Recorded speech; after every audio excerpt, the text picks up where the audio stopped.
Kumusta sa mga peking? Bulong ng aking manugang na babae habang itinulak niya ako mula sa yacht. Ang anak kong si Danilo ay nakatayo lang doon na nakangiti. Ang plano nila ay agawin ang aking $3 bilyong kayamanan. Pero nang makauwi sila mamaya ng gabi, nakaupo ako sa paborito kong upuan na may espesyal na regalo na naghihintay sa kanila. Kung nanonood ka nito, mag-subscribe at sabihin mo kung saan ka nanonood. Hayaan niyong balikan ko at sabihin kung paano ang isang perpektong makatwirang Martes ng umaga ay humantong sa pagbagsak ko sa karagatang Atlantiko. Dapat ay nakita ko na ito.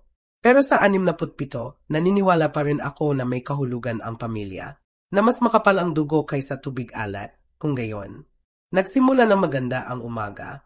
Tinawagan ako ni Danilo ng personal, hindi sa pamamagitan ng kanyang katulong, na dapat ang unang senyales ko na inanyayahan ako sa isang pagdiriwang na cruise sa kanyang bagong yacht. Inay, gusto naming ipagdiwang ang iyong paggaling mula sa operasyon. Sabi niya, ang boses niya mainit na akala ko ay tunay na pagmamahal. Kami lang tatlo, parang tunay na pamilya. Nagpapagaling ako mula sa hip replacement ko ng 6 na linggo. At sa totoo, desperado ako sa anumang senyales na gusto pa rin ako ng anak ko at ng asawa niyang si Vanessa sa buhay nila mula nang mamatay ang asawa kong si Roberto 2 taon na ang nakaraan, na iniwan ako ng kanyang Tech Empire fortune. Iba na ang pakiramdam namin, mas malamig. Kaya maingat akong nagbihis ng umagang iyon sa navy blue kong damit, yung sinabi ni Roberto na nagpapakitang ganda sa mata ko, at sumakay ng taxi papunta sa marina. Kahanga-hanga ang yacht, isang makintab na puting sasakyang dagat na malamang mas mahal pa sa bahay ng karamihan. Binati ako ni Danilo sa pantalan na yakap na parang palabas lang, habang si Vanessa ay nakamasid mula sa deck, ang ngiti niya matulis na parang basag na salamin. Hindi ba maganda siya? Tanong ni Danilo, itinuro ang bangka. 42 etsi ng purong karangyaan. Inisip naming dalhin siya sa Caribbean sa susunod na bukas. Hindi niya binanggit na binili nila ito gamit ang perang ibinigay ko sa kanila noong nakaraang taon para ipuhunan sa consulting firm ni Danilo. $3 milyon na nagsisimula akong maghinala na hindi kailanman nakapasok sa anumang business account. Kaaya-aya ang unang oras. Naglayag kami sa kalmadong tubig, ang baybayin ng Massachusetts ay lumilid sa likod namin. Naghain si Vanessa ng mimosas at nagkwento tungkol sa plano nilang mag-renovate ng bahay. Ang dating bahay ko na ipinagkatiwala ko sa kanila pagkamatay ni Roberto dahil akala ko mas simple ang paglipat sa kondo. Pero nagsimula na magtanong si Danilo, mga kaswal muna, tungkol sa testamento ko, sa trust arrangements, kung naisip ko bang gumawa ng pagbabago para gawing simple sa kanila. Komplikado kasi ang probate, inay, sabi niya muling pinuno ang champagne glass ko na may sobrang sigasig. Gusto naming tiyakin na maayos lahat. Doon ko napansin na kinukunan ako ni Vanessa ng phone niya. Hindi hayagan pero inaanggulo habang nagpapanggap na nagsiselfie. Tinukunan ako habang umiinom, habang nag-usap tungkol sa pinansyal, gumagawa na ebidensya. Nagkasama-sama ang mga piraso na may nakakakilabot na kalinawan. Ang operasyon ko. Pinilit nila na hawakan ang lahat ng papeles ko pagkatapos. Ang power of attorney documents na dinala nila sa ospital, sinasabi na pansamantala lang para tumulong sa bayarin habang nagpapagaling ako. Ang paraan na tumigil ang financial advisor ko sa pagsagot ng tawag ko. Danilo, sabi ko ng maingat, ibinaba ang baso ko. Gusto ko nang bumalik sa pampang na yon. Doon ganap na nawala ang maskara niya. Natatakot akong hindi iyan mangyayari, inay. Iba na ang boses niya ngayon. Mas matigas. Kailangan natin mag-usap tungkol sa kalusugan mo, tungkol sa memory issues mo. Memory issues. Mas matalas ako kaysa sa kanilang dalawa. Nagpapakita ka ng senyales ng demensya, dagdag ni Vanessa, lumapit. May dokumento kami. Sumasang-ayon ang mga doktor na hindi ka na kayang pamahalaan ang pinansyal mo. Katawa-tawa iyan.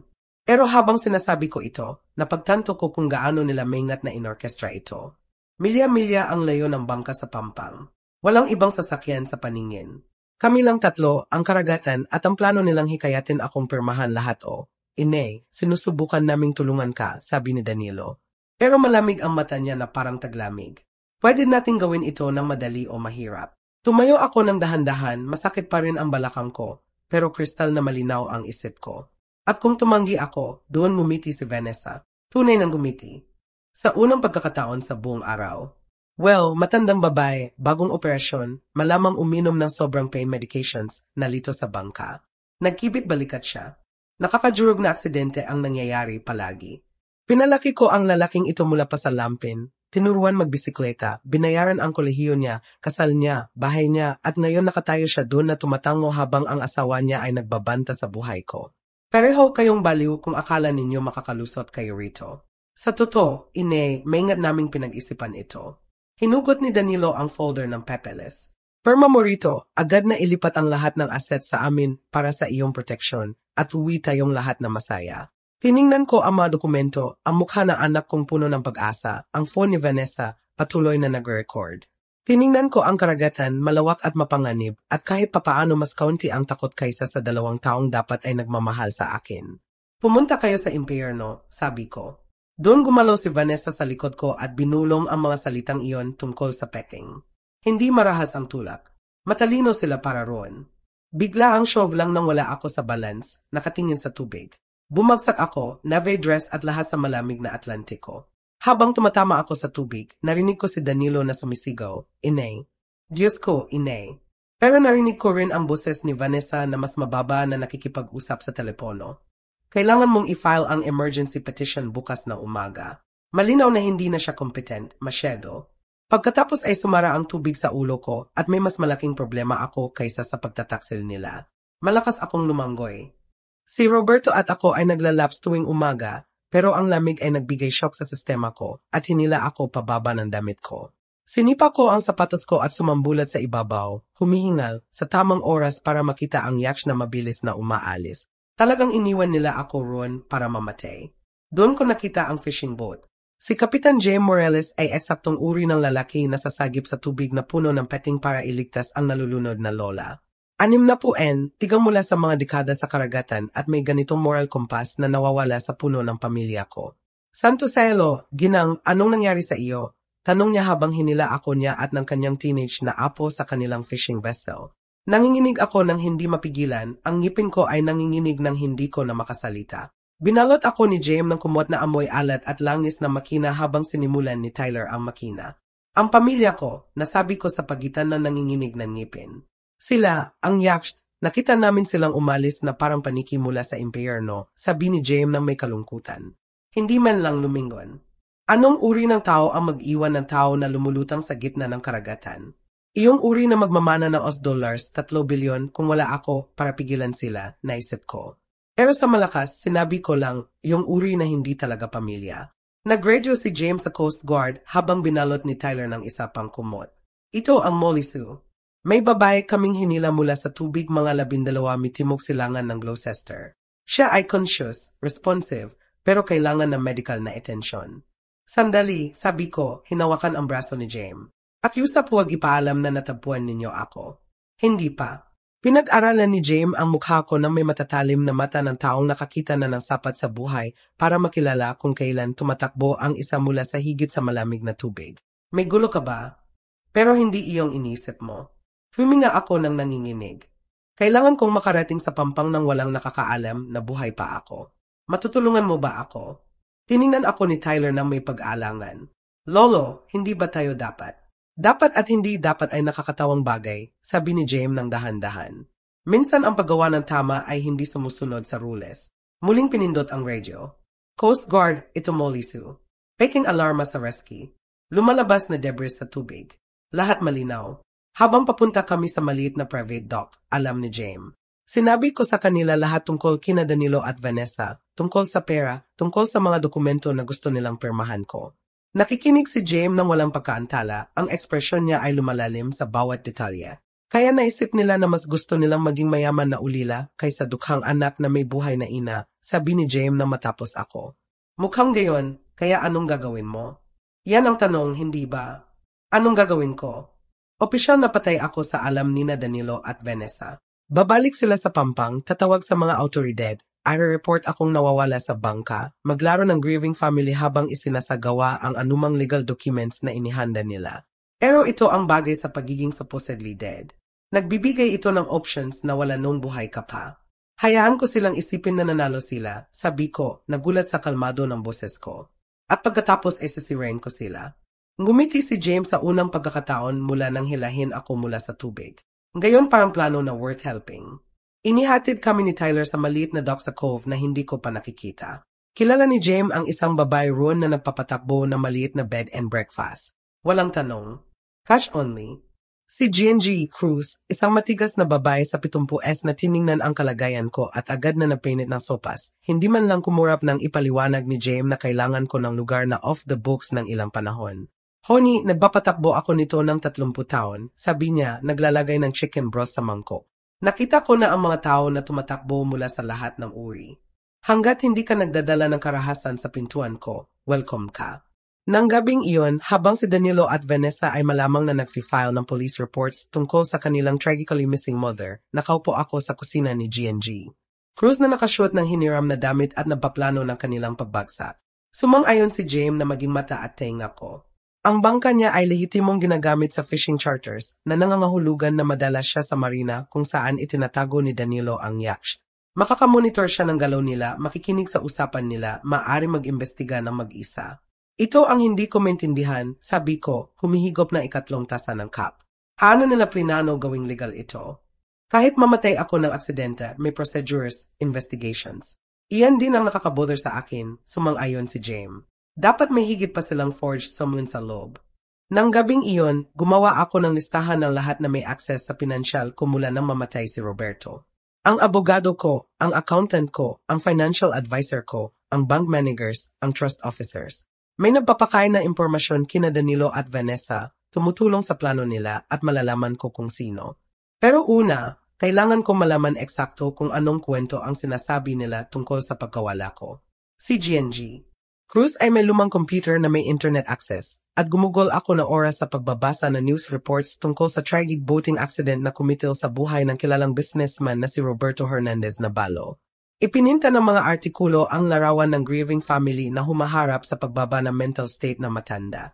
Si Danilo ay malawak na binanggit na nag-usap tungkol sa confusion at memory issues ko sa nakaraang buwan. Si Vanessa ay umiyak daw sa reporters tungkol sa pag-aalala nila sa kaligtasan ko. Kasama pa nila ang photo.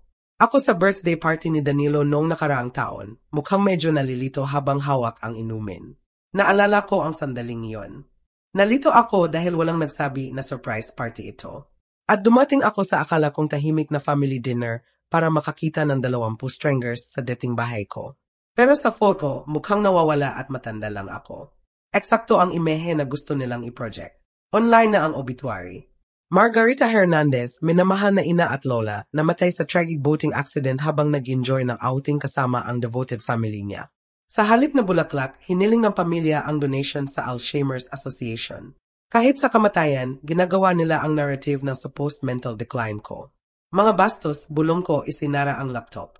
Tumingin si G&G, Cruz mula sa knitting niya, nagpaplano na espesyal para sa kanila. Sabi ko, isang napaka-special nga. Ang libing ay kahangahangang dinaluhan para sa taong supposedly na mamatay sa dementia. Nanood ako mula sa kabilang cemetery sa pamamagitan ng binoculars na hiniram ni James mula sa fishing gear niya, nakatago sa likod ng maintenance shed na nagbigay ng perpektong view ng proceedings. Hindi nagtipid si Danilo. Premium casket, walang laman syempre, elaborate flower arrangements, professional program na may photo ko sa harap. Sila ni Vanessa ay nakatayo sa graveside sa perpektong coordinated black, tumatanggap ng condolences mula sa kaibigan, business associates, at tao na halos hindi ko kilala. Ang nakakapansin sa akin ay kung gaano tunay na malungkot ang ilang mourners. Umiyak ng hayagan ang kapitbahay kong si Elena. Dumating ang book club friends ko. Kahit sa E.R. Perez, na humawak ng hip surgery ko, naroon na mukhang somber. Tunay na nagmamalasakit ang mga taong ito sa akin, at si Danilo at Vanessa ay tumatanggap ng simpati nila habang alam na buhay ako. May nakita ka bang interesting, bulong ni James, nakayuko sa tabi ko. Bukod sa anak ko na nagbibigay ng Oscar-worthy performance. Tingnan mo kung sino ang wala roon, inayos ni James ang sarili niyang binoculars. Sino? Ang financial advisor ko, si Ricardo Bautista. Ang abogado ko, si Patricia Valdez. Ang accountant ko, si Miguel Torres. Ibinaba ko ang binoculars, nagkakasama ang mga piraso. Ang mga tao na karaniwang naroroon sa libing ng client na worth $3 bilyon ay wala kahit saan. Maaring basi sila sa estate stuff. Maaring. O maaaring hindi nila matingnan ang mata ng tao habang kasama sila sa scam na ito. Pagkatapos ng service, nanood ako kina Danilo at Vanessa na gumagawa sa crowd na parang politicians, nagha-handshake, tumatanggap ng yakap, perpektong ginagampanan ang roles nila. Pero napansin ko rin kung gaano nila kabilis na itinaboy ang mga tao na magsimula ang sinumang magtanong ng detalye tungkol sa huling araw ko. Nang hapon na iyon, ihinatid ako ni James pabalik sa GNG. Cruz sa pickup truck niya, gumagamit ng roundabout route para iwasan ang chance encounters. Opisyal na patay na ako ng 4 na araw at nagsisimula akong maintindihan ang unique advantages ng sitwasyon ko.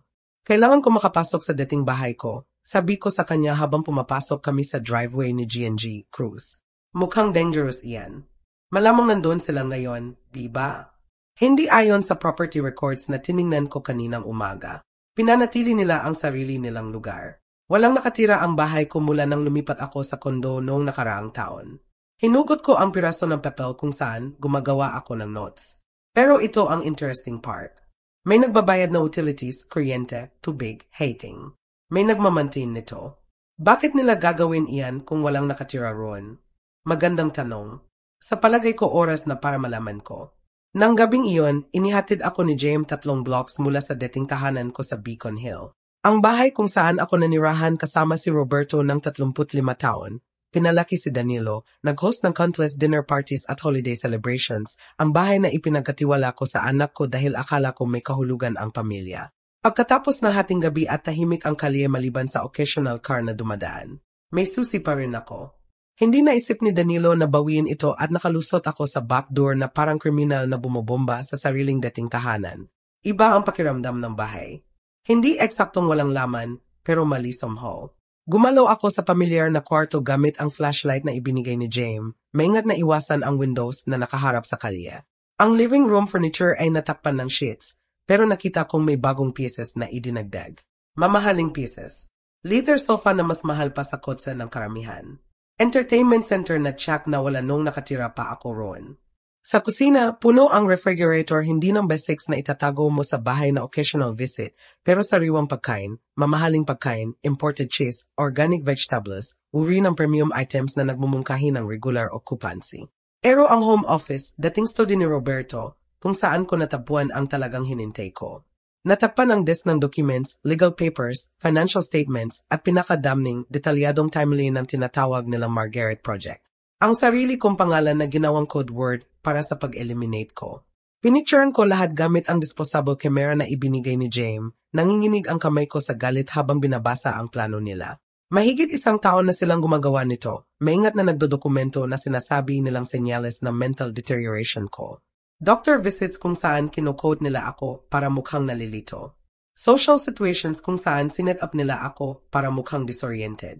Ang birthday party photo sa newspaper. Sinadya nilang hindi sabihin na surprise party, pagkatapos kinunan ang confused reaction ko. Ang medication misop 3 buwan na ang nakaraan na napadala sa akin sa emergency room. Pinapalit nila ang prescription bottles ko. Bawat sandali ng confusion, bawat instance kung saan mukha akong off-balance o forgetful ay maingat na inorkestra at dinokumento bilang ebidensya ng demensya. Pero ang pinaka-chilling document ay liham mula sa signed only as empty, malamang isa sa co-conspirators nila. Kailangang i-accelerate ang timeline. Si Margarita ay nagtatanong na masyado tungkol sa power of attorney documents. Kung maghihinala siya at pupunta sa abogado ng mag-isa, guguho lahat. Inirekomenda kong lumipat sa Phase 3 sa loob ng susunod na 2 linggo. Phase 3, ayon sa timeline, ay ang kamatayan ko. Pinicturean ko ang huling document na marinig ko ang car door slam sa labas. Headlights ang sumipit sa front windows at narinig ko ang voices na papalapit sa front door. Si Danilo at Vanessa na umuwi mula sa grief performance nila. Mabilis kong kinuha ang gamit ko at pumunta sa back door, pero narinig ko ang usapan nila habang pumapasok. Akala ba nila binili ni Peterson ang kwento? Umiyak siya ng sobra para mag-isip ng maayos. Bukod pa, anong imbestigahan niya? Nahulog si Inay mula sa bangka. Nangyayari iyan. Ano ang will? Gaano katagal bago ma-probate bukas ng Lunes? Sabi ni MT, full access sa account sa loob ng 6 na linggo. Nakalusot ako sa backdoor at sa garden, tibok ng puso ko. Pero habang gumagapang ako sa side ng bahay papunta sa kalye, may narinig akong huminto sa akin. Umiyak na sanggol. May sanggol sa dating bahay ko. Hindi kailanman binanggit ni Danilo at Vanessa na may anak sila na nangangahulugan na may higit pa sa kwentong ito kaysa napagtanto ko. Binago ng sanggol ang lahat. Habang nakayuko ako sa likod ng rose bushes na itinanim ko 20 taon na ang nakaraan, nakikinig sa tunog na infant crying sa dating tahanan ko, napagtanto ko na hindi lang ito tungkol sa pera ko. Tungkol ito sa mas malaki. Sinundo ako ni James sa corner 15 minuto mamaya at nanginginig pa rin ako habang sumakay sa truck niya. Mukhang nakakita ka ng multo, sabi niya. Mas masama. Nakita ko ang kapalit ko. Sinabi ko sa kanya tungkol sa sanggol, tungkol sa documents, tungkol sa mysterious MT na mukhang nag-orchestra ng lahat. Sanggol, ulit ni James ng dahan-dahan. Hindi nila binanggit na may anak sila. Hindi kailanman. At palaging sinasabi ni Danilo na hindi pa handa sila ni Vanessa sa anak. Sabi nila masyado silang focused sa careers nila. Hinugot ko ang disposable camera ko. Kailangang i-develop ang mga photo na ito, pero hindi sa lugar na maaring may connection sila. Kilala ni James ang isang lalaki sa Gloucester na nagpapatakbo ng isa Hauer Photoshop at hindi nagtatanong. Habang naghihintay kami ng pictures, nakaupo kami sa truck ni James na umiinom ng kape mula sa gas station at sinusubukang pasama-samahin ang puzzle. Kaya mahigit isang taon na silang nagpaplano nito. Sabi ni James, pinag-aralan ang notes ko. Systematically ginagawa kang mukhang incompetent, dinodokumento lahat, may tao sa loob ng financial team mo na tumutulong sa kanila. At ngayon may sanggol na involved na nangangahulugan na either nagsisinungaling sila tungkol sa anak o huminto ako. Isa pang possibility na sumagi sa akin. O hindi sa kanila ang sanggol. Anong ibig mong sabihin? Isipin mo. Kung nagpaplano silang agawin ang kayamanan ko, gusto nilang tsakin na may legitimate heir, isang magmamana ng lahat kung may mangyari sa kanila. Pero kailangan nila na anak na may tamang bloodline, tamang legal claim. Tiningnan ako ni James nang may pag-aalala. Sa palagay mo ninakaw nila ang sanggol? Sa palagay ko may ginawa sila. At sa palagay ko si MT, sino man iyan ang case sa pag-unawa kung ano. Nakakagulat ang photos ng ma-develop.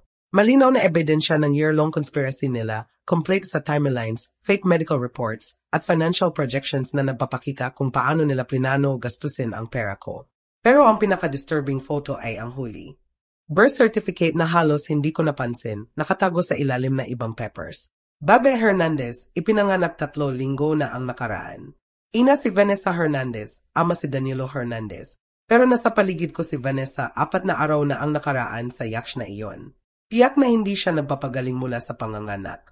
Peking itong birth certificate. Sabi ko kay James, ganap na gawa-gawa. Kaya kaninong sanggol ito?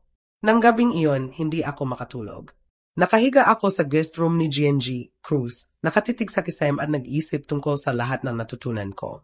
Ang anak ko at manugang na babae ay gumugol na mahigit 1 taon sa systematically pagwasak sa reputasyon ko, nagpaplano ng papatay ko, at nag-forge ng documents para agawin ang kayamanan ko.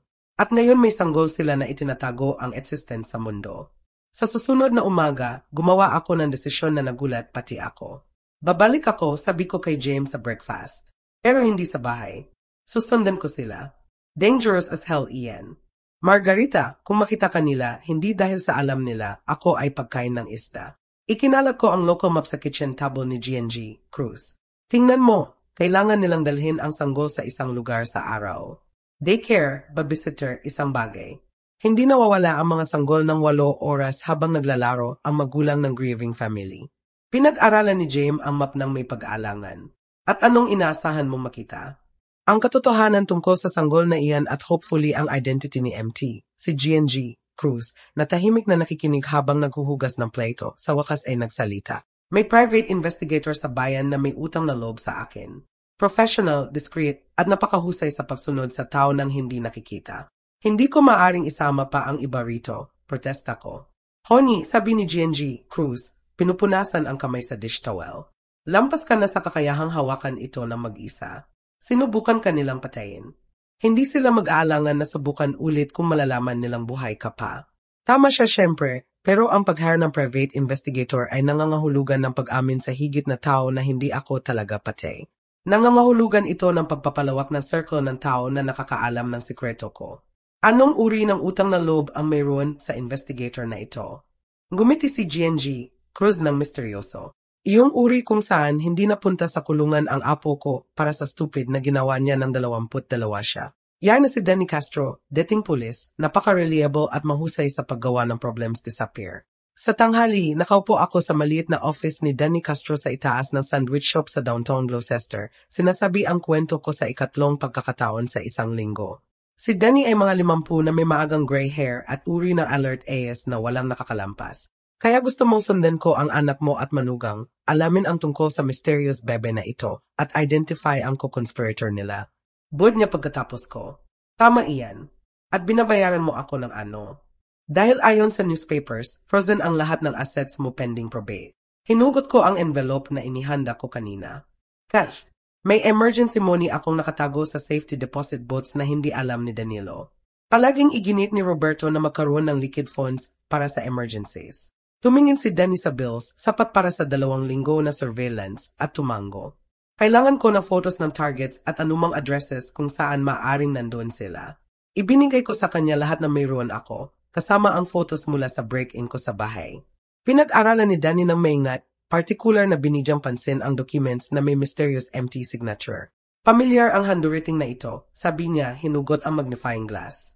Professional, pero may distinctive characteristics. Okay lang ba kung i-run ko ito sa databases? Gawin mo ang kailangan mo. Isa pang bagay, sabi ni Danny habang naghahanda akong umalis. Kung dangerous ang mga taong ito gaya ng sinabi mo, kailangan natin ng safety protocol. Mag-check-in ka sa akin tuwing 12 oras. Kung hindi ko marinig mula sa iyo, dadalhin ko lahat sa pulis. Sumang-ayon ako, bagaman umaasa akong hindi darating doon. Mas kaunti ang official involvement, mas mabuti. Kahit hanggang maunawaan ko eksakto kung ano ang ginawa ni Danilo at Vanessa. Nang hapon na iyon, bumalik ako kay GNG, Cruz at naghintay at naplano dahil may tulong na ako ngayon. Tunay na tulong, professional help, at sa loob ng wala pang 24 oras, malalaman ko eksakto kung sino ang sinubukang patayin ako at bakit. Worth every penny si Danny Castro na binayaran ko. Sa dulo ng 2 araw, may higit siyang impormasyon tungkol sa activities ni Danilo at Vanessa kaysa natutunan ko sa buwan ng pamumuhay kasama nila. Napakabusin na anak mo mula nang supposedly mamatay ka. Sabi ni Danny, ikinalat ang photograph sa kitchen table ni GNG, Cruz. Multiple meetings sa lawyers, 2 visits sa bank, at 3 separate trips sa private medical facility sa labas ng Maynila. Medical facility, Whitmore Reproductive Services. Napaka-exclusive, napakamahal, at napaka-discreet. Itinuro ni Danny ang photo ni Danilo at Vanessa na pumapasok sa modern glass building. Nag-specialize sila sa surrogacy arrangements para sa wealthy clients na gusto ng privacy. Nagkakasama ang mga piraso at ang larawang nabuo ay nagdudulot ng sakit sa tiyan ko. Binili nila ang sanggol. Mukhang gayon. At hindi basta sanggol. Espesipiko nilang hiniling ang newborn na maaring maging biological child nila. Ayon sa kontak ko sa Whitmore, ginawa ang arrangements 8 buwan na ang nakaraan. Binayaran ng cash na may instructions na i-prepare ang birth certificate. Umupo si GNG, Cruz ng 3 tasa ng cup at sumali sa amin sa tablo. Kaya pinlano nila ang kamatayan mo, binili ang sanggol para magmana ng kayamanan mo, at may tao sa loob ng financial team mo na tumutulong sa kanila. Tungkol doon, sabi ni Danny, hinugot ang isa pang photo. Sa palagay ko natapuan ko si MT. Ipinakita ng photo ang babae sa 40s na may maikling auburn hair at mamahaling briefcase na nag-handshake kay Danilo sa labas ng downtown law office. Mukha siyang vaguely familiar, pero hindi ko ma-place.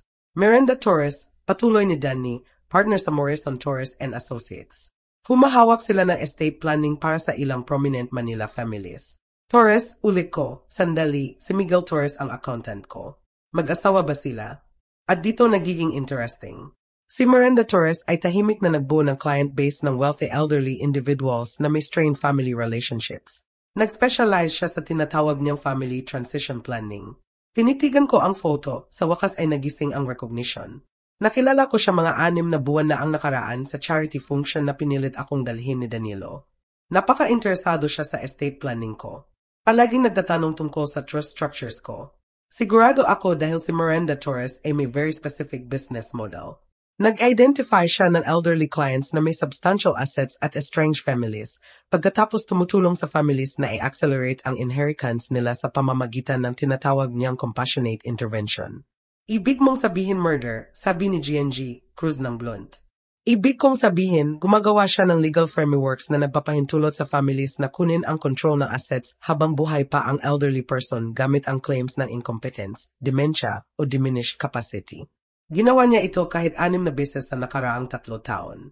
Ikinalat ni Danny ang higit pang photos, surveillance shots ni Miranda Torres na nakikipagkita sa iba't ibang families, pumapasok sa iba't ibang law offices, bumibisita sa mukhang private medical facilities.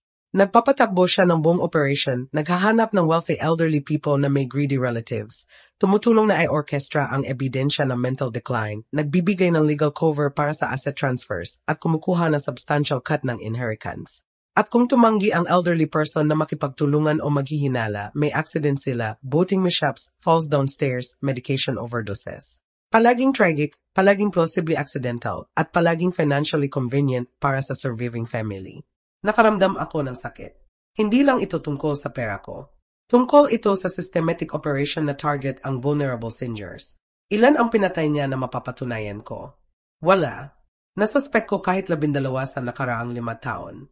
Napakahusay niya sa pagtatago ng tracks at gumagawa lang siya sa families na maaari magbigay ng plausible alternative explanations para sa deaths ng relatives nila. Kailangan nating pigilan siya. Gagawin natin. Pero una, kailangan nating maunawaan eksakto kung ano ang naset in motion na nina Danilo at Vanessa. Dahil ayon sa sources ko, nag-file sila ng preliminary probate documents kahapon. Hinugot ni Danny ang legal folder. Sinasabi nila na namatay ka intestate ng walang valid will, na gagawin silang sole heirs mo. Sinasabi rin nila na invalid ang anumang existing estate planning documents dahil pinirmahan habang mentally incompetent ka.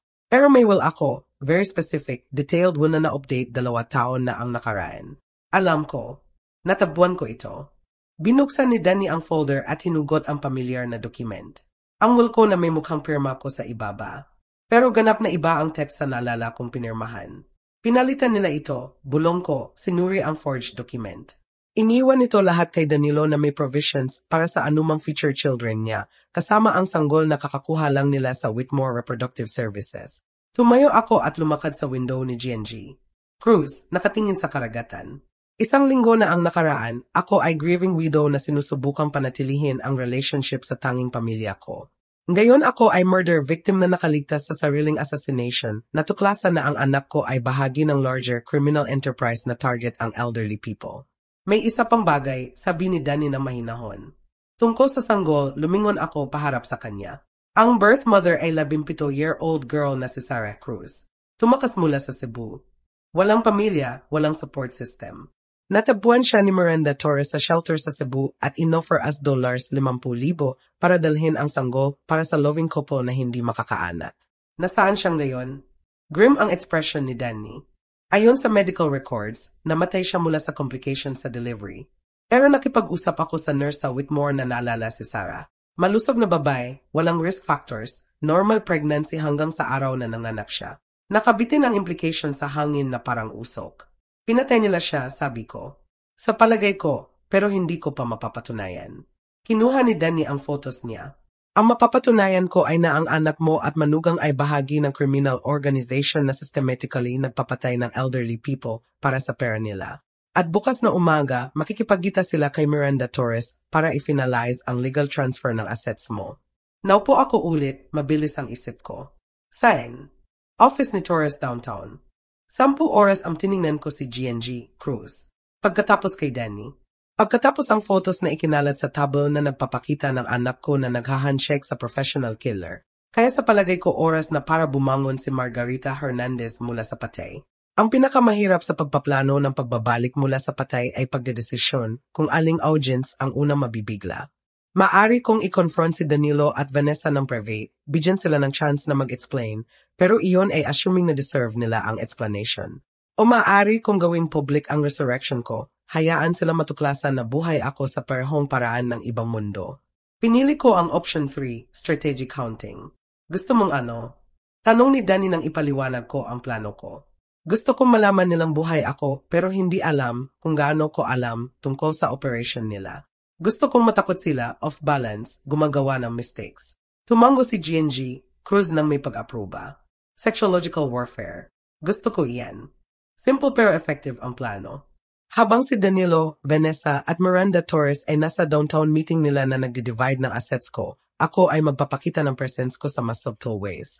Natuklasan ni Danny na itinatago nila ang sanggol sa bahay ni Danilo sa araw na may private nurse na hired sa pamamagitan ng isa sa front companies ni Miranda Torres.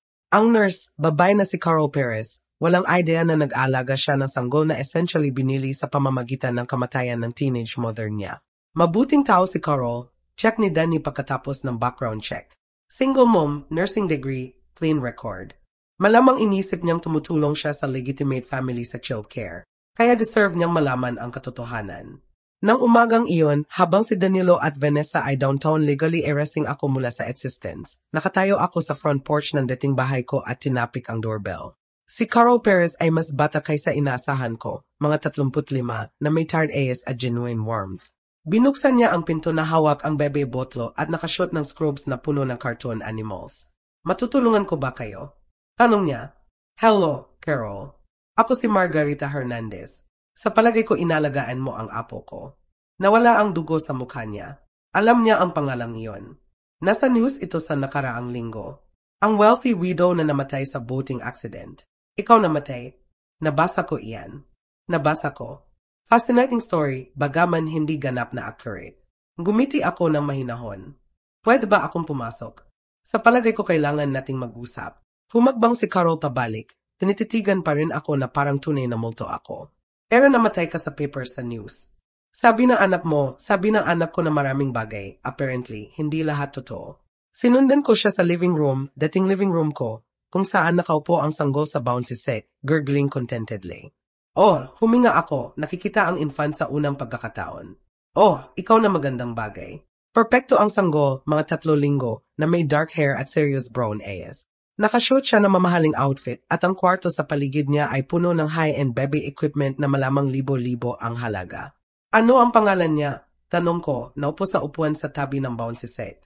Baby Hernandez, sabi ni Carol automatically, pagkatapos nahuli ang sarili.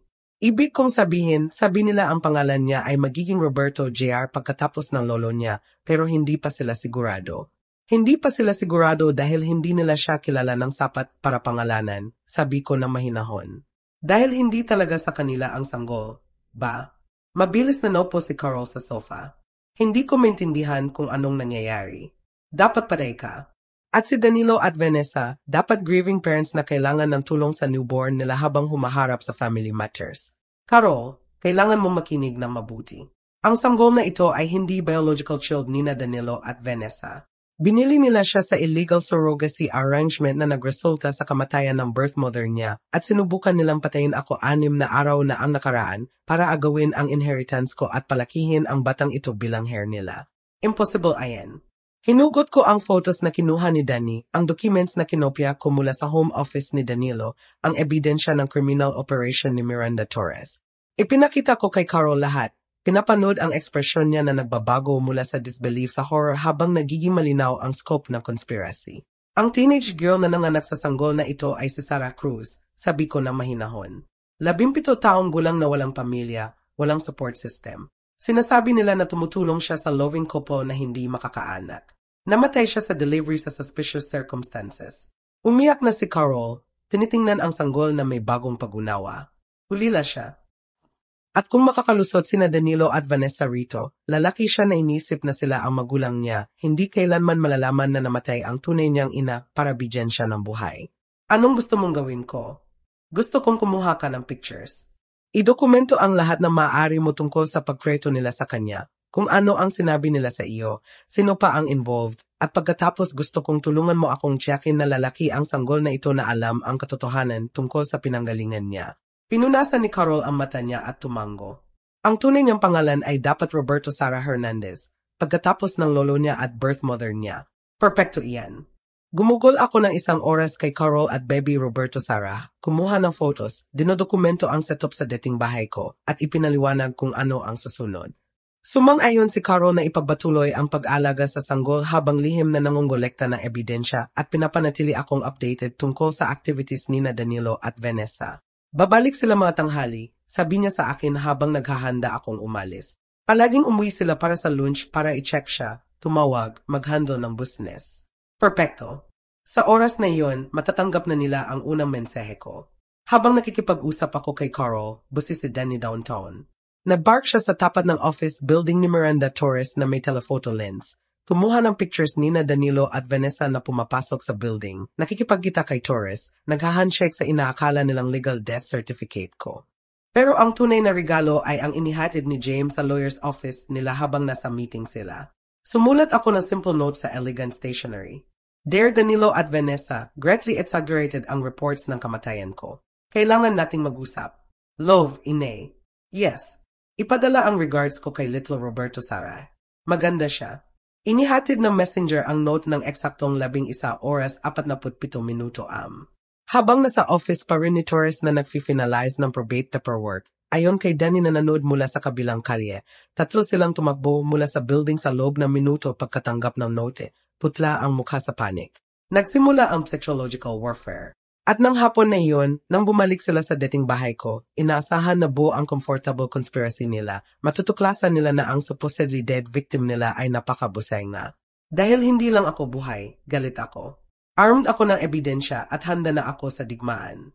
Nakaupo ako sa paborito kong armchair, yung binili ni Roberto para sa 20th anniversary namin nang umuwi si Danilo at Vanessa mula sa meeting nila kay Miranda Torres. Pinosisyon ko ang sarili ko para ako ang unang makikita nila pagpasok sa front door ng dating bahay ko.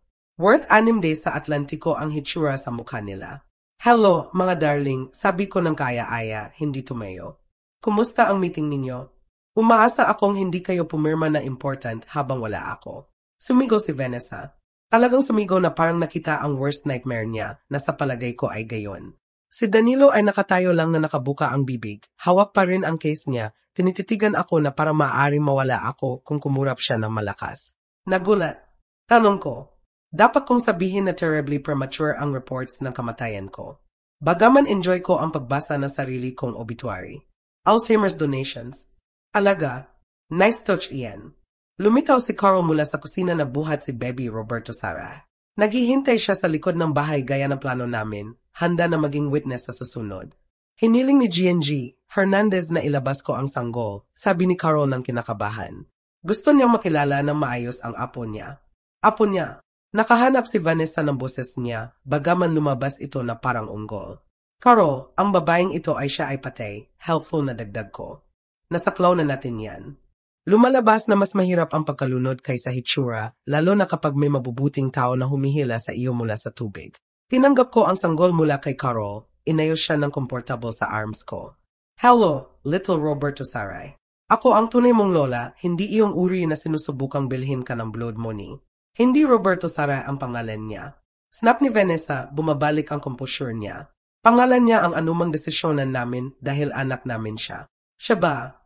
Kiningnan ko pababa ang sanggol na tumitingin pabalik sa akin na may serious brown eyes. Sabihin mo sa akin, Vanessa, kailan eksakto ka nanganak? Dahil 4 na araw na ang nakaraan sa yacht na iyon. Tiyak na hindi ka mukhang nagpapagaling mula sa panganganak 3 linggo na ang nakaraan. Pribado ang panganganak. Sigurado akong very private nga. So private na namatay ang actual mother sa delivery sa mysterious circumstances. Tumingin ako sa kanilang dalawa. Alam ba ninyo ang pangalan niya ay Sarah Cruz? 17 taong gulang mula sa Cebu. Walang pamilya na magtatanong na mawala siya. Nakakabinging katahimikan sa kwarto.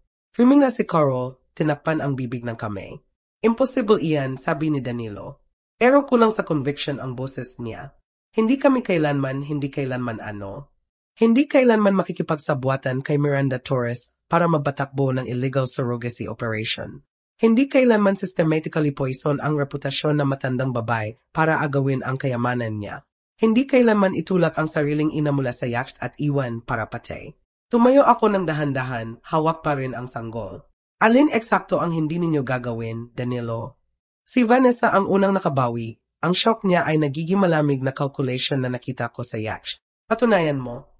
Maaari kang mag-akis ng gusto mo, pero ibang usapan ang pagpapatunay nito. Oh, darling, sabi ko, ngumingiti sa unang pagkakataon mula nang pumasok sila. Talagang hindi mo dapat sinabi iyan. Karo, okay lang ba kung dalhin mo si Roberto Sara sa kwarto niya para sa nap niya? Tanong ko, hindi inaalis ang mata kina Danilo at Vanessa.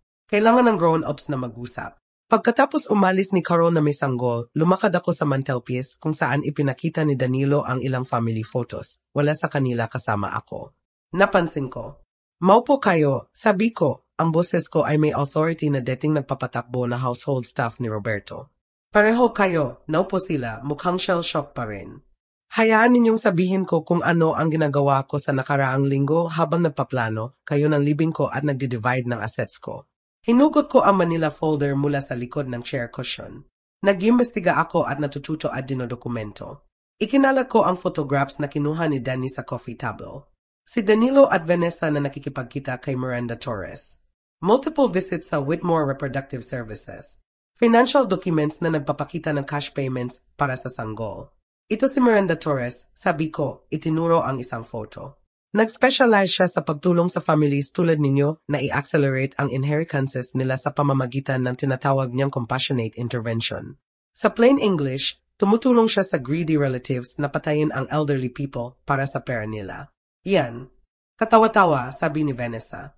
Pero tinititigan niya ang photos ng may lumalaking alarm. Iyan ba dahil may dokumentasyon ako ng kahit 6 na iba pang cases kung saan nagbigay si Miranda Torres ng legal cover para sa families na gusto ng patay ang elderly relatives nila. 6 na iba pang families na biglang may convenient accidents pagkatapos magpakita ng senyales na mental decline na later proven na artificially induced. Hinugot ko ang isa pang set ng documents. Tulad ni GNG, Elena Valdez, age 73, nahulog sa stairs sa sariling bahay 3 linggo pagkatapos simulan ng anak niya na lagyan ng sedatives ang evening tea niya. Nagmana ang anak niya ng $2 milyon. Napakaputla ni Danilo. Ine, tinatakot mo ang sarili mo ng conspiracy theories. OCG. Carlos Bautista, age 68, namatay sa single car accident pagkatapos kumbinsihin na anak niya ang doktor niya na kailangang i-adjust ang medication niya. Nagmana ang anak niya ng $4 milyon. Hiningnan ko ng tuwid si Danilo. Hindi theories ito, anak. Murders ito at kasama ka sa perahong operation. Hindi kami pumatay ng sinuman, mabilis na sabi ni Vanessa. Kahit totoo ang sinasabi mo tungkol sa Torres na babae, hindi kami talaga nakasakit ng sinuman. Talaga, paano sa Sarah Cruz? Katahimikan. Ano ang 17-year-old girl na binili ninyo ang sanggol? Ang babae na namatay sa delivery sa suspicious circumstances? Ang babae na ang kamatayan ay nagbigay sa inyo ng hair na kailangan para justify ang pagmamana ng kayamanan ko. Hindi namin alam. Sinimulan ni Danilo pagkatapos tumigil. Hindi alam kung ano na nagpapatakbo si Miranda Torres ng black market baby operation gamit ang vulnerable teenage girls. Hindi alam na may habit ang mga girl na iyon na mamatay sa delivery. Hindi alam na accessories kayo sa murder. Hinugot ko ang isa pang document, death certificate ni Sarah, na nakuha ni Danny sa contacts niya. Namatay si Sarah Cruz mula sa tinawag na medical examiner na unexpected cardiac arrest sa delivery.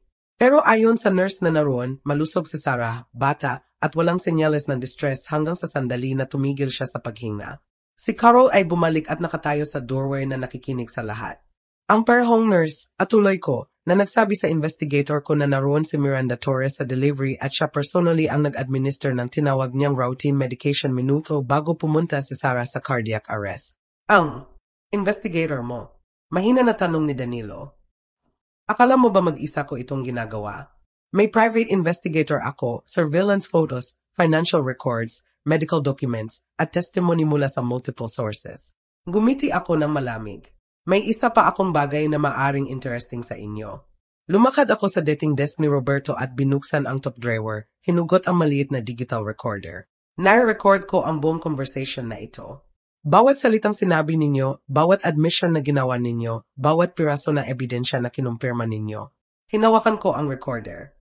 Alam ba ninyo na sa Massachusetts, one party lang ang kailangan consent sa recording ng conversation? At dahil ito ay nangyayari sa dating bahay ko, sa palagay ko qualify ako bilang consenting party. Tumayo si Vanessa ng mabilis. Hindi mo maaring gamitin iyan sa court. Entrapment o isang bagay. Sa totoo, ebidensya ito. Ebidensya ng conspiracy, fraud, at accessory sa murder.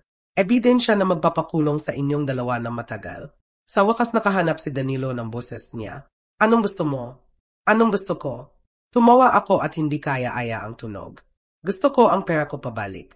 Gusto ko ang sanggol na maayos na ma-adopt ng pamilya na magmamahal sa kanya at sasabihin ang katotohanan tungkol sa birth mother niya. Gusto ko si Miranda Torres na may arresto bilang serial killer na siya. At gusto ko pareho kayong gumugol ng buhay ninyo na nalala na sinubukan ninyong patayin ang sariling ina para sa pera. At kung makikipagtulungan kami, tanong ni Vanessa, kung makikipagtulungan kayo, maaring isaalang-alang kung hindi mag-press ng charges para sa attempted murder. Ang fraud charges, conspiracy charges, accessory sa murder charges, wala na iyan sa kamay kong gayon. Pero attempted murder ay choice ko. Iningnan ko silang dalawa. Ang 2 taong ito na nag-share ng bahay ko, table ko, family holidays ko, na naplano ng kamatayan ko ng perhong casual efficiency na ginagamit nila sa pagpaplano ng vacation. May 24 oras kayo para magdesisyon. Mali ang pinili nila. Sa halip na mag-confess, sa halip na makipagtulungan, sa halip na magpakita kahit counting remorse sa pagsubok na patayin ako, nagdesisyon sina Danilo at Vanessa na double down sa original plan nila. Natuklasan ko ito ng 6 oras sa susunod na umaga nang tumawag si Danny Castro sa bed and breakfast ni G&G, Cruz na may urgent warning. Mabilis silang gumagalaw, sabi niya nang walang preamble. Pinapakinggan ko ang communications nila at gumugol sila ng buong gabi sa phone kay Miranda Torres at iba pa. Iba na tinutukoy nilang cleaner. Agad akong gising. Anong uri ng cleaner? Iyong uri na nagpapawala ng problems ng permanente. Nagpaplano silang patayin ka ulit at sa pagkakataong ito gusto nilang tiyakin na matatapuan ang katawan para walang tanong tungkol sa kamatayan mo. Si G&G, Cruz, na nakikinig mula sa kitchen doorway, agad na nagsimulang tumawag. Sa loob ng 15 minuto, naroon si James Morales sa front door namin na may pickup truck niya at nag-evacuate kami sa safe house na inayos ni Danny.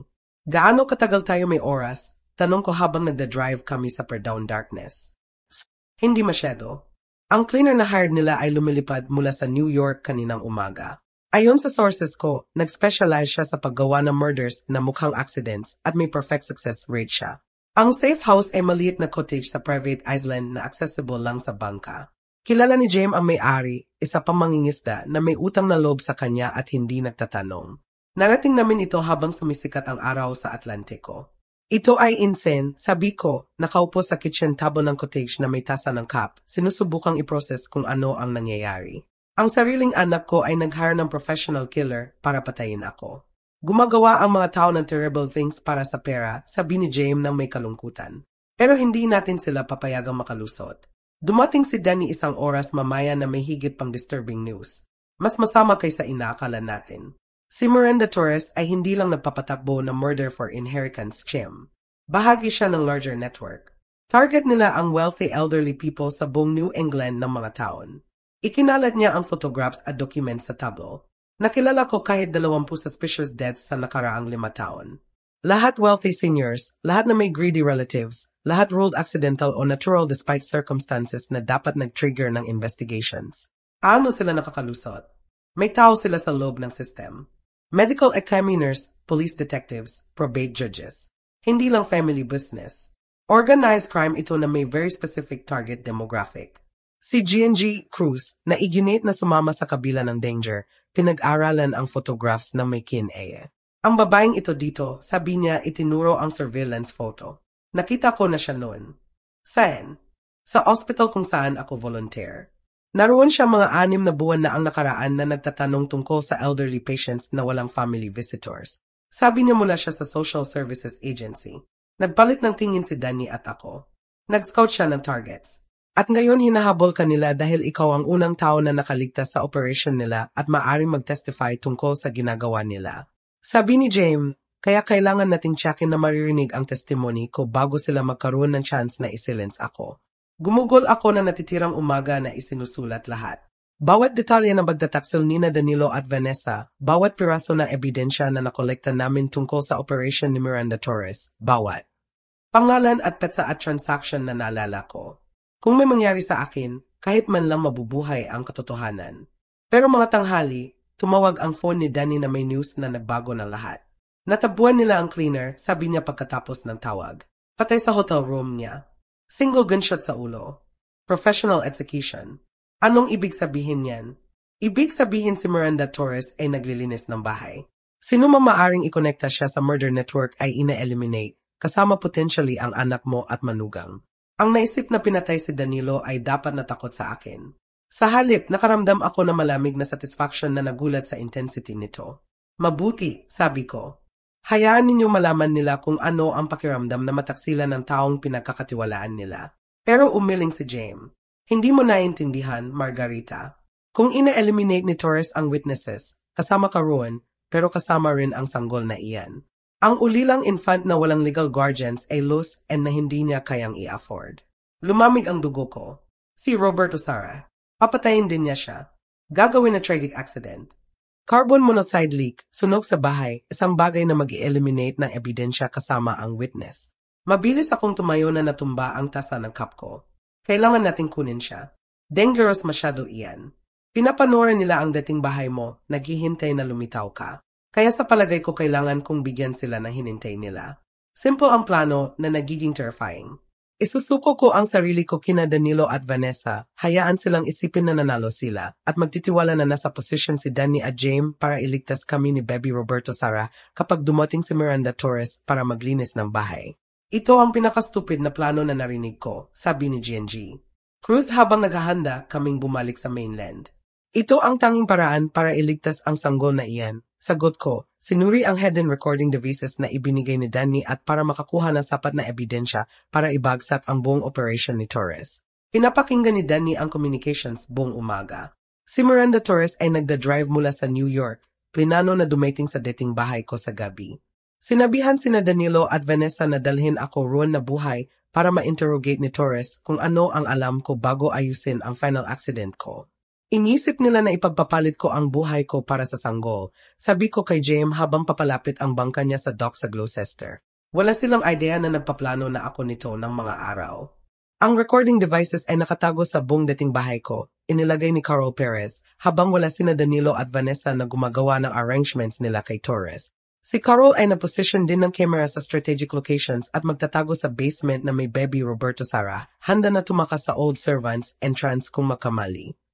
Sigurado ka rito, tanong ni James habang narating namin ang dock. Sigurado ako na kung hindi ko ito gagawin, mamamatay ang innocent bebe dahil sa kasakiman ng anak ko. Iyan ay hindi ko kayang mabuhay.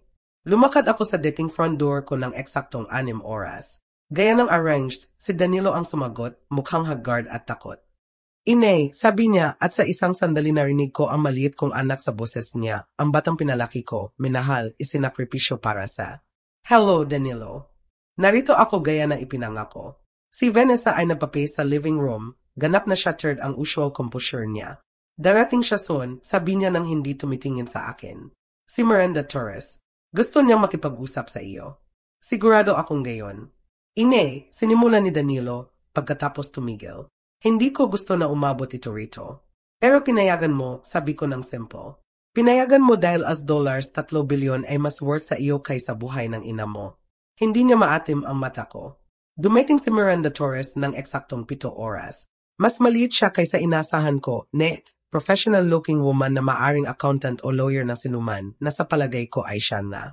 GNG Hernandez, sabi niya ng kaya-aya, inabot ang kamay na parang nakikipagkita kami sa cocktail party. Napakasaya kong. Nakaligtas ka sa boating accident mo. May marami tayong pag-usapin. Sigurado akong mayroon. Naupo siya sa tapat ko sa dating living room ko, binuksan ang leather portfolio at nagsimulang magsalita na parang nag-negotiate kami ng business contract. Nagbigay ka ng malaking gulo sa clients ko, sabi niya. Si Danilo at Vanessa ay sumunod ng eksakto sa instructions ko at gayon pa man narito ka, buhay na buhay at mukhang well-informed tungkol sa matters na hindi concern mo. Ang murder ay concern ko, lalo na kung ako iyon. Mas gusto kong isipin ang ginagawa namin bilang estate planning acceleration, tumutulong sa families na ma-access ang inheritances na otherwise tied up ng taon sa lengthy probate proceedings. Gumiti siya ng malamig. Nagbibigay kami ng valuable service sa tao na naunawaan na time is money at ang elderly people na pinatay ninyo. Anong service ang ibinibigay ninyo sa kanila? Kapayapaan pagtatapos sa confusion at takot na kasama ng age-related cognitive decline. Dignified death na nagpapahintulot sa families nila na alalahanin sila gaya ng deity, hindi gaya na magiging sila. Tinitigan ko siya, nagulat sa kakayahan niyang i-rationalize ang mass murder. Ilan? Ilan ang ano? Ilan ang pinatay ninyo? Tinignan niya ang portfolio niya na parang sinusuri ang appointment schedules. Sa nakaraang 5 taon, ang clients ko at ako ay successfully resolved 37 cases na involving elderly individuals na ang continued existence ay nagdudulot ng financial at emotional hardship sa families nila. 37 murders. Nagko-confess siya sa 37 murders na parang tax returns na inihain niya. At plinano ninyong gawin akong number 38? Oh, GNG Hernandez, natatakot akong magiging number 39 ka. Kailangan naming i-resolve ang isa pang matter kaninang gayon. Isang gentleman na nagiging too curious tungkol sa operations namin. Gumiti siya. Pero, unfortunately, kailangan mo magkaroon ng isa pang accident, mas permanenteng isa sa pagkakataong ito. At ang sanggol, tragic carbon monoxide leak. Ang mga lumang bahay na ito, alam mo, faulty heating systems ay maaring dangerous. Tiningnan ko sina Danilo at Vanessa na nakaupo na frozen sa sofa na parang mannequins. Ito ba ang gusto ninyo? Hindi lang ang kamatayan ko, pero ang kamatayan ng innocent bebay. Walang sumagot. Ang sanggol ay loose end, patuloy ni Torres ng matter of factly. Ang existence niya ay nagko-complicate ng inheritance structure at ang origins niya ay nagdadala ng too many questions. Mas simple na i-eliminate siyang gayon at i-claim na si Danilo at Vanessa ay tragically childless at in need na emotional support na only significant wealth ang maaring ibigay. Doon ako ngumiti sa unang pagkakataon mula nang dumating siya. GNG Torres, sabi ko ng kaya-aya, sa palagay ko may alam ka dapat. At ano yon? Under arrest ka. Dumating ang FBI agent sa bawat pinto ng sabay, front, back, basement at kahit sa windows. Nakikinig sila sa bawat salitang sinabi ni Miranda Torres, nag-record ng confession niya sa 37 murders at plano niya na mag-commit ng 2 pa. Miranda Torres, inihayag ni Agent Sarah Chen, under arrest ka para sa conspiracy to commit murder, wire fraud, elder abuse, at racketeering. Sinubukan ni Torres na tumakbo. Talagang tumakbo siya papunta sa kusina, malamang umaasa na makatakas sa backdoor. Nakarating siya mga 6 bago 3 agents ang tumakbo sa dating hardwood floors ko. Si Danilo at Vanessa ay nakaupo lang sa shock habang binabasa ni Agent Chan ang rights nila. Margarita Hernandez, sabi ni Agent Chan, lumingon sa akin na may ngiti. Extremely dangerous iyan at extremely well done. Lumalabas na si Danny Castro ay hindi lang private investigator. Dating FBI agent siya na nagtatrabaho undercover para imbestigahan ang elder abuse network na pinapatakbo ni Miranda Torres. Ang case ko ay nagbigay ng perfect opportunity para makakuha ng confession ni Torres on top sa buong operation niya. Pinapakinggan namin siya ng 2 taon. Ipinaliwanag ni Agent Chan habang napupuno ng crime scene technicians ang bahay. Pero masyado siyang careful, masyadong smart. Hindi siya directly participate sa murders. Palaging gumagamit siya ng intermediaries at check na may plausible deniability siya. Hanggang ngayon, sabi ko, nang mag-confess siya sa 37 murders habang nagpaplano ng 2 pa sa federal recording equipment, lumapit si Carl Perez mula sa basement na buhat si Baby Roberto Sara, pareho silang unharmed. Tapos na ba? Tanong niya. Tapos na, kinumpirma ko, kinuha ang sanggol mula sa arms niya. Kahit ang dangerous part ay tapos na. Ang legal part ay tumagal ng buwan. Si Danilo at Vanessa ay charged ng conspiracy to commit murder, fraud, elder abuse, at accessory sa murder sa kamatayan ni Sarah Cruz. Pareho silang kumuha ng plea deals, 25 taon kay Danilo, 20 kay Vanessa.